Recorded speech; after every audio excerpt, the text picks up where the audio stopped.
So that's the way you should work it when you're analyzing how you want to strategize. You base it off of your minimums so that you understand what your net cash flow is, because your net cash flow is the biggest weapon that you have financially. So you want to understand exactly what that number is, because it's discretionary to pay 450. That's a choice. You're required to pay 378. So you look at the requirements first, and then the discretion is part of your strategy.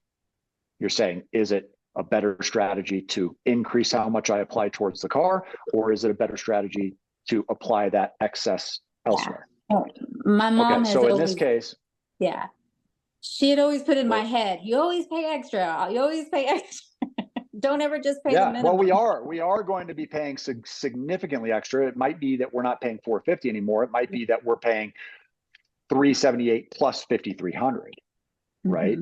But point of this is, if you were to pay the car off in 6 weeks, you then don't have 5,300 in net cash flow anymore. You have 5,678 in cash flow, because the car payment is gone.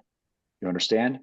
So then that 5,600 would go, all of it would go towards the credit card immediately.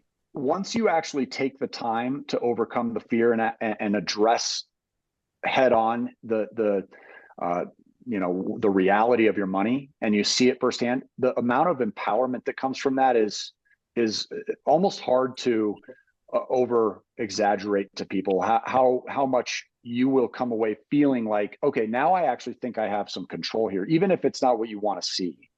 You're gonna think, okay, I can address it. And it sounds like that's what's been happening with you, is you're starting to actually proactively design some strategies and put together, you're running numbers and calculating timelines, and that leads then to goals, because goals really do need to be achievable, even if they somewhat feel unrealistic. I'm not going to go out and start a business that has a maximum upside potential of $250,000 a year and convince myself to set a goal of $2.5 million a year, because it just simply is impossible. So you want to make sure that it's not impossible, but it does allow you to really shoot bigger using math as a gauge to determine if, under your current circumstances, you can accomplish what you're setting out to. If you can't, then that allows you to then say, okay, in order to hit that goal, I would have to do A, B, or C as well.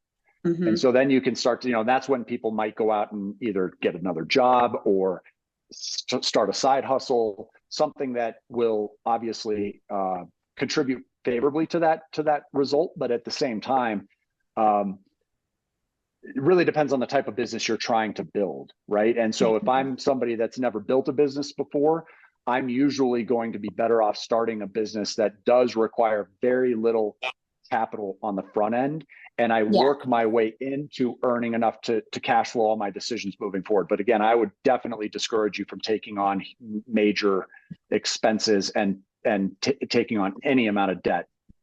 I would just be using my high earning job in order to build that business. And while I'm working, I'm funding the business after hours, and I'm putting in double time, half of my time, 40 hours a week, going to the job, half my time, 40 hours a week minimum, going towards building the business.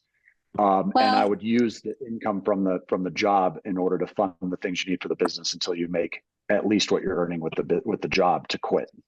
I have to plug in. Sorry, my battery's going low. No problem. I didn't realize how I was like, God, how ridiculous. I was afraid to look at what I really had. But once I did, I put it all in a spreadsheet. It wasn't so scary. I was like, oh, this isn't as bad as I thought, and then I was like, okay, but I'm like, my job, I fortunately am able to do my job in like 25 hours a week, whereas it takes most people to do like 60 hours a week in what I do. It's even like, better. It's so easy for me, right? So I'm like, I really need to find something that I can do, because I have all this great time, right? I mean, my